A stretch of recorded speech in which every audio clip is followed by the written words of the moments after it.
जय हिंद दोस्तों, त्यागी trading tips में आपका स्वागत है। दोस्तों, इस वीडियो के अंदर हम बात करने वाले हैं, दो न्यूज़ यहाँ पर कवर होने वाली हैं, साथ ही दो स्टॉक यहाँ पर कवर होने वाले हैं। एक कंपनी ने तो ये हाल कर दिया है, पिछले 5 साल में पहली बार इतना कम प्रॉफिट दिखाया है कि आपका दिमाग हिल जाएगा।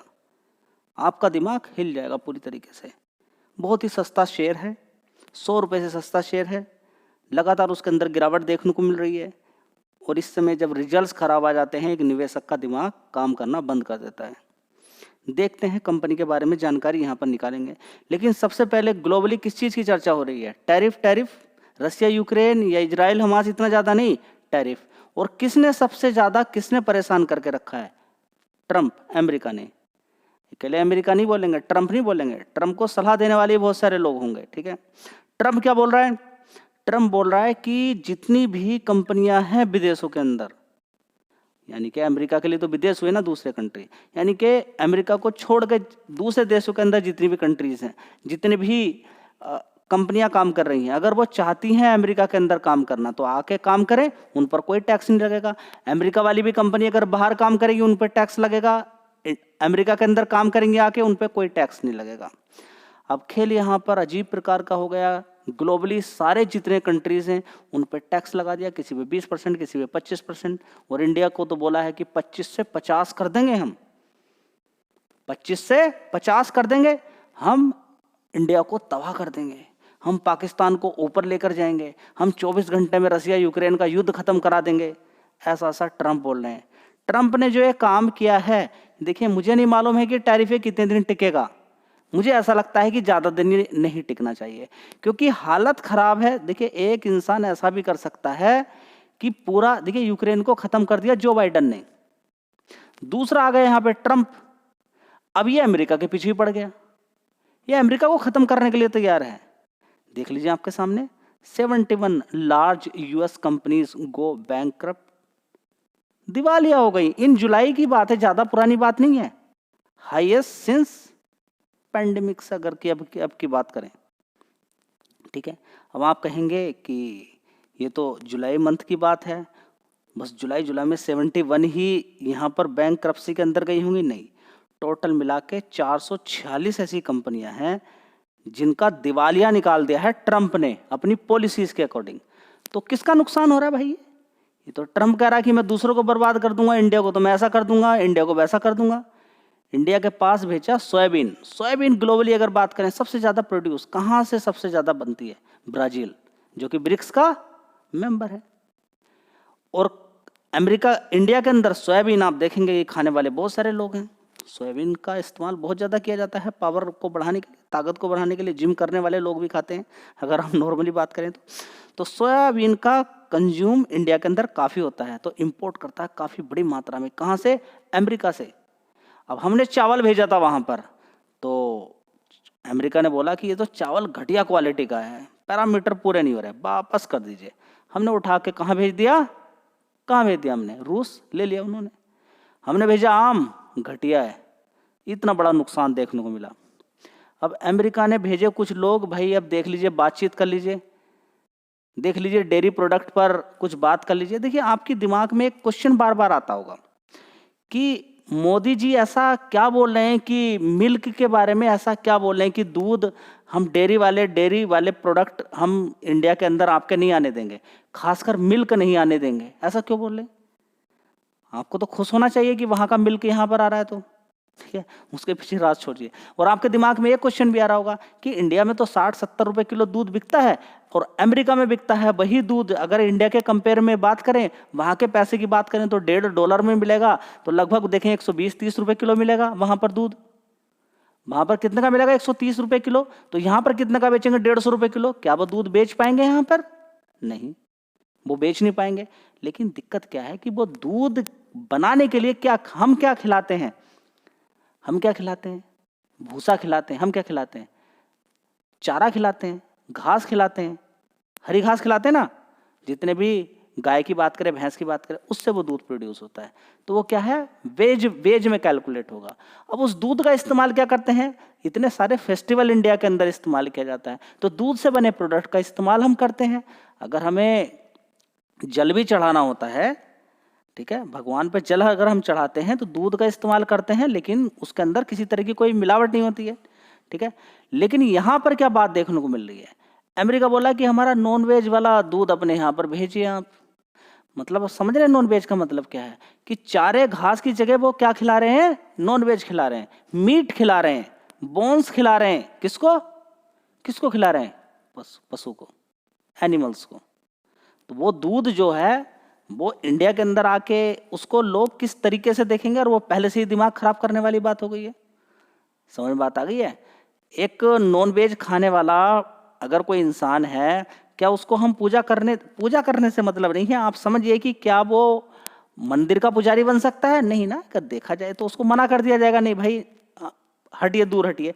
ऐसा नहीं, पूजा करने के लिए तो वेज वाले भी नॉन वेज वाले भी सभी पूजा करते हैं, लेकिन एक पैरामीटर के अकॉर्डिंग थोड़ा सा ध्यान रखना होता है इन सारी चीज़ों को। ठीक है, तो दूध का हम इस्तेमाल कहाँ कहाँ पर करते हैं? भगवान की पूजा के लिए भी करते हैं, तो इंडिया के अंदर कैसे आने दें?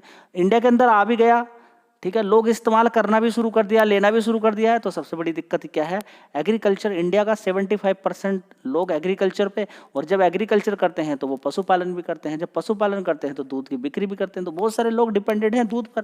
तो दूध के मार्केट को हम खत्म नहीं कर सकते हैं, तो सारा लफड़ा यहाँ पर देखने को मिल रहा है। समझ में आता ही है?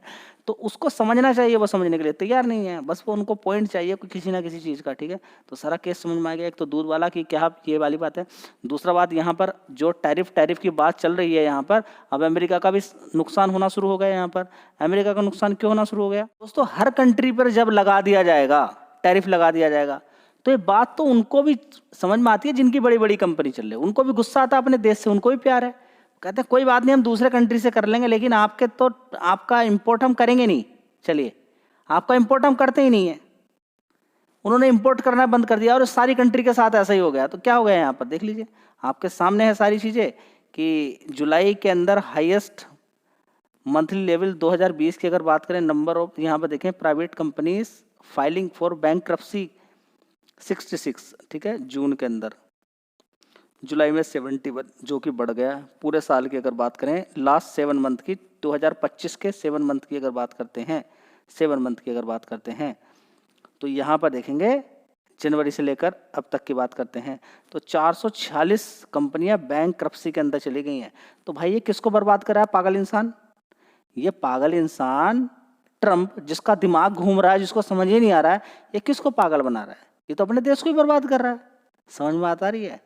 तो ये खेल किसका है, कि जबरदस्ती आप देख नहीं रहे। देखिए, हंसता खेलता एक देश यूक्रेन, उसको आप बर्बाद करवा देते हैं, उसको आप हथियार देते हैं, उसको मना करते कि हम हथियार नहीं दे रहे। आप रशिया से बोलते देखिए हम इनको नेटो में नहीं ले रहे, आपको दिक्कत है, परेशानी है, ठीक है, हम इसको नेटो में नहीं ले रहे। अरे हिम्मत हो तो नेटो में लेके दिखा, हिम्मत हो तो बड़े हथियार उसको दे के दिखा। कुछ नहीं दिया, मरवा दिया उसको। तो ये भी भुगतना पड़ेगा। वो बोल पाता नहीं, क्या बोलेगा यार यूक्रेन? उसको समझ में आ गया कि मैं पॉलिटिक्स के चक्कर में फंस गया हूँ, अब मैं क्या करूँ, मैं तो बर्बाद हो गया। उसको बर्बाद करवा दिया उन्होंने इसलिए बर्बाद करा दिया क्योंकि यूक्रेन को लग रहा था कि मेरे साथ इतने सारे कंट्रीज हैं, मैं रसिया पर विजय प्राप्त कर लूंगा। लेकिन उसको थोड़ा सा पहले से ही संदेह हो जाता है कि भाई ये बाद में गड़बड़ी हो सकती है। अब देखते हैं आगे क्या होता है। सारा खेल समझ में आ गया आपकी? दोस्तों, दुख तब हुआ जब बड़ा सोयाबीन का खेप यहां से हमने वापस कर दिया, अमेरिका की वापस कर दिया। वहां पर खलबली मच गई, और ट्रंप क्या बोलते हैं कि देखिए आप इंटरनेशनल जो ट्रेडिंग है उसको आप क्या कर रहे हैं, खराब कर रहे हैं। अब तू क्या कर रहा है? तू क्या कर रहा है भाई? 500% का टैरिफ लगाएगा चाइना पे? हमारी इतने दिन से लड़ाई चल रही है कि हमने सारे प्रोडक्ट, अभी भी हमारा इतनी लड़ाई होने के बाद चाइना से कभी ट्रेडिंग के बीच में कोई दिक्कत परेशानी हुई नहीं। इसने पूरे सारे कंट्रीज के अंदर ही परेशान करके डाल दिया। इसका सलाहकार ही न जाने कौन है कि 446 कंपनियों को बंद करवा दिया उसने, सारा बर्बाद करवा दिया है। देखिए, तो अमेरिका खुद खत्म हो रहा है, नहीं बच रहा है। तो किधर की तरफ जा रहा है? दिवालिया की तरफ जा रहा है धीरे धीरे। डॉलर की बात है ना, डॉलर भी गिर जाएगा एक दिन।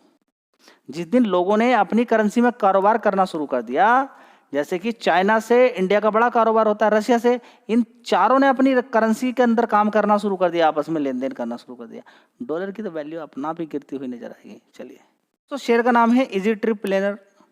जैसे रिजल्ट्स आए हैं, लोगों ने बेचा होगा, किसी बड़े प्लेयर ने खरीद लिया, 4% 3-4% की तेजी बन गई है। ये रिजल्ट्स इतने खराब हैं इजी ट्रिप प्लानर के, फिर तेजी क्यों बन गई है? ठीक है, उसके बारे में यही बात होने वाली है। ठीक है, तो पिछले 5 साल का डेटा अगर देखिए, पिछले 5 साल का डेटा उठाकर देख लीजिए, 5 साल आप इस शेयर के अंदर देख लीजिए, 5 साल से ही लगातार ये शेयर लगातार गिरावट गिरावट गिरावट देखने को मिल रही है। बीच बीच में बोनस स्प्लिट की वजह से एडजस्टमेंट, लगातार ही शेयर ये गिर रहा है, लगातार ये शेयर गिर रहा है। तो आप में से कुछ लोग कहेंगे, 2 पॉइंट यहाँ पर रखेंगे कि अभी पहलगांव का जो अटैक हुआ, लोगों ने घूमना फिरना छोड़ दिया। कुछ लोग कहेंगे कि जहाँ तहाँ आप देखेंगे कि कभी उत्तराखंड की बात करें, कभी कहीं पर हम देखें, अलग अलग जगह से बारिश हो रही है, कहीं क्लाउड बस्ट हो रहा है, बहुत ज़्यादा दिक्कत परेशानी हो रही है, लोग घूमने फिरने ही नहीं जा रहे हैं। और जब से ये बात हकीकत है, कोई ऐसी बात नहीं है, पहलगांव के अटैक के बाद लोगों ने थोड़ा सा घूमना फिरना कम किया है। ठीक है, और ये देखिए इंसिडेंट कितने दिन हो गए हैं। ठीक है, उसके बाद से लोगों ने अगर घूमना फिरना चालू भी किया होगा, तो ये पहाड़ी इलाके में आप देख सकते हैं, ज़्यादातर पहाड़ों की साइड में लोग घूमने फिरने के लिए जाते हैं। ठीक है, तो इस चीज़ का असर हो सकता है क्या? होने के लिए लोग कैलकुलेट कर रहे हैं, इस चीज़ का असर देखने को मिल सकता है।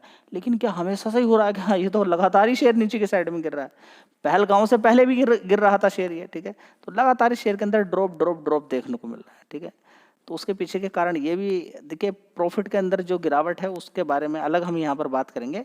तो सबसे पहले देखिए, अभी जो टूर एंड टूरिज्म का बिजनेस है थोड़ा सा ठप्सा है, लेकिन आने वाले टाइम में कैसा हो सकता है? बहुत बढ़िया हो सकता है, आने वाले टाइम में बहुत अच्छा हो सकता है। याद रखें इस चीज़ को, जिस तरह से इंडिया ग्रोथ कर रहा है, इंडिया किसी किसी सुन नहीं रहा है, सुपर पावर की तरफ बढ़ता हुआ ऊपर की साइड में जा रहा है। तो इंडिया के अंदर भी और इंडिया के बाहर भी जो टूर एंड टूरिज्म वाली कंपनियां आगे ग्रोथ ही करेंगी। इतना बड़ा कंट्रीज है, तो टूर एंड टूरिज्म वाली कंपनियां इतने ज़्यादा दिक्कत में नहीं जा सकती है। लेकिन अभी देखिए बारिश का माहौल है, किस किस तरीके से देखने को सारी चीज़ें देखने को मिल रही है, कभी उधर बाढ़ आ गई है, कभी उधर बाढ़ आ गई है, दिक्कत परेशानी देखने को मिल रही है। और पहलगांव अटैक के बाद से तो लोग पहाड़ी इलाके में थोड़ा सा दिक्कत परेशानी के अंदर ही गुजर रहे हैं कि हम जाए नहीं जाए, कभी अटैक ऐसा वैसा तो ना कुछ हो जाए। ठीक है, चलिए इन सारी चीज़ों को देखिए। सबसे पहले इस कंपनी का मार्केट कैप देखिए 1600 करोड़। तो क्या मैं ये बात इस पर्टिकुलर फील्ड के लिए बोल रहा हूँ, इस कंपनी के लिए बोल रहा हूँ पर्टिकुलर नहीं, टूर एंड टूरिज्म की जितनी भी कंपनियां मैं उनके लिए बोल रहा हूँ कि हाँ आने वाले टाइम में अच्छा प्रॉफिट कमा सकती हैं, अभी फिलहाल दिक्कत परेशानी के अंदर चल रही होंगी। ठीक है, तो मैं ये नहीं बोल रहा हूँ कि आप इसको खरीद लीजिए। देखिए ये आपका मन है, आप खरीदें नहीं खरीदें, छोड़ दें, एवरेज करें, क्या करें, वो अपना दिमाग आप लगाइए। कंपनियों के अंदर क्या क्या चीज़ें होती हैं आप समझिए। बड़ा बड़ा प्रॉफिट के बाद कंपनी का प्रॉफिट इस समय 44 लाख का सिर्फ है, समझिए। पहले 40 करोड़ का, 50 करोड़ का, 30 करोड़ का, इस तरीके से प्रॉफिट कंपनी का आता था। आज की डेट में 1 करोड़ का भी प्रॉफिट नहीं दिखा रही है कंपनी। तो समझिए कि स्टॉक मार्केट के अंदर सारा पैसा एक कंपनी के अंदर लगा देना, शेयर गिरता जा रहा है, हम एवरेजिंग करें वो भी बढ़िया तरीके से भर भर के हम लगा दें, वो गलती हो जाती है। अब ऐसा नहीं, शेयर रिवर्ट नहीं कर सकता, हो सकता है ऐसा नहीं कि कंपनी के अंदर कोई ऐसा क्लू मिल गया कि हाँ ये बैंकरप्सी की तरफ जा रही है, बहुत ज़्यादा कर्ज हो गया, बंद होने वाली है, उसके कुछ पॉइंट ढूंढने की यहाँ पर कोशिश करते हैं। चलिए दोस्तों, ऐसा और दूसरी कंपनियों के अंदर भी हो सकता है, इसलिए थोड़ा सा अलर्ट रहें, सचेत रहें। जून देखिए, जून क्वार्टर में एक साल पहले 152 करोड़ का रेवेन्यू था, उसके बाद देखेंगे 144 करोड़ का, उसके बाद देखेंगे 150 करोड़ का, उसके बाद देखेंगे यहाँ पर 139 करोड़ का, अभी देखेंगे 113 करोड़ का रेवेन्यू देखने को मिल रहा है। आप कहेंगे यहाँ पर तो 140 था, 150 था, 113 करोड़। देखिए ऐसा नहीं, कमाई तो की है ना कंपनी ने। अब यहाँ पर अगर होता 1 करोड़, सीधा किससे, 139 से, 150 से, आने वाले टाइम में हो भी सकता है, कम भी हो सकता है, ज़्यादा भी हो सकता है, यहाँ से बढ़ भी सकता है, कुछ भी हो सकता है। लेकिन फिलहाल यहाँ पर क्या दिखा दिया, यहाँ पर दिखा दिया। देखिए कंपनी ने क्या क्या है समझिए। पहले 113 करोड़ का कंपनी ने 113 करोड़ का रेवेन्यू दिखाया, खर्चा कितना दिखा दिया, 113 करोड़ का ही।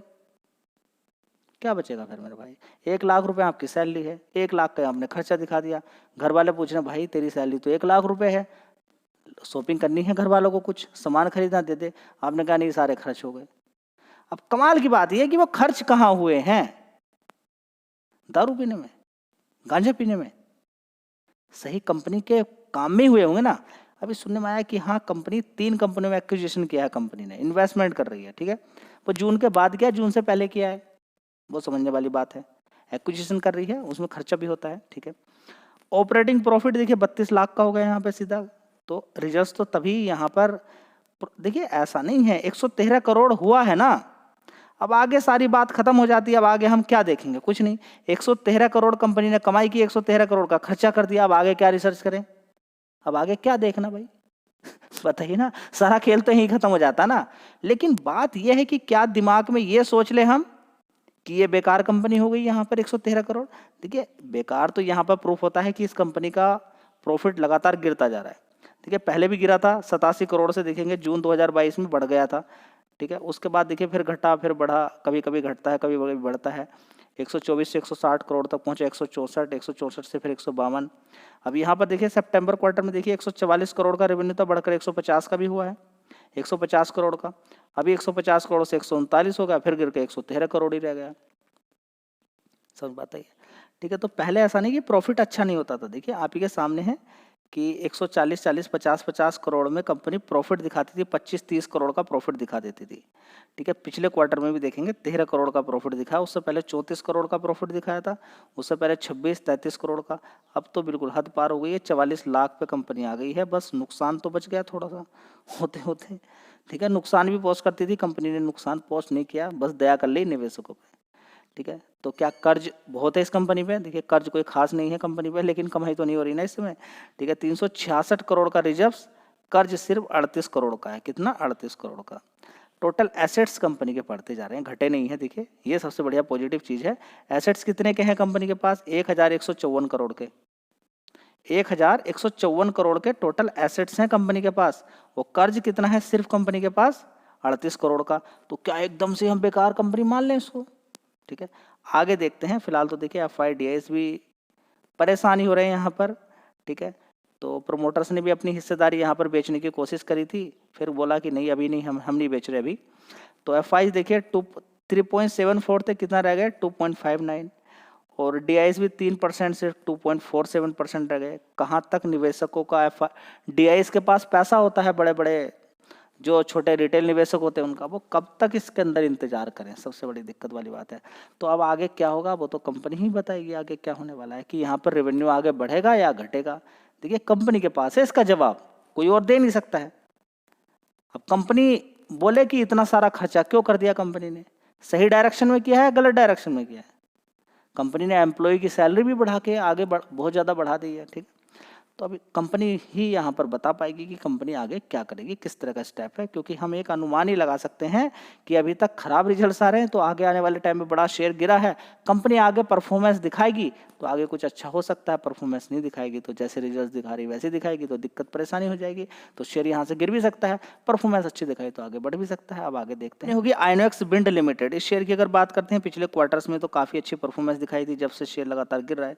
137 रुपये तक पहुँच चुका है, नीचे गिरावट है, थोड़ी तेजी बनी थी, उसके बाद गिरावट चल रही है। ठीक है, तो मार्केट कैप इसका एक बार देख लीजिए, 17,000 करोड़ का मार्केट कैप कंपनी का है। और देख लेते हैं कि कंपनी की परफॉर्मेंस कैसी आई है। बात करें आइनॉक्स विंड की, तो 640 करोड़ का रेवेन्यू आता था एक साल पहले। कितना? 640 करोड़ का। उसके बाद 732 करोड़, उसके बाद 911, उसके बाद 1200 करोड़, अभी कितना है? 826 करोड़ का। देखिए इस चीज़ को लेके लोग निकल जाते हैं, परेशान हो जाते हैं। समझिए कि अगर कंपनी के अंदर परफॉर्मेंस है तो देखिए इन 2 क्वार्टर से तो अच्छी है, इन 2 क्वार्टर से खराब है, आगे अच्छी भी आ सकती है, आगे अच्छी भी आ सकती है। ठीक है, तो ये समझना होगा, अप एंड डाउन चलता रहता है, कभी कम कभी खराब कभी अच्छा। देखिए यहाँ पर आप देख सकते हैं 226 करोड़ से रेवेन्यू कितना रह गया? 191 करोड़, फिर 349 करोड़ हो गया सीधा।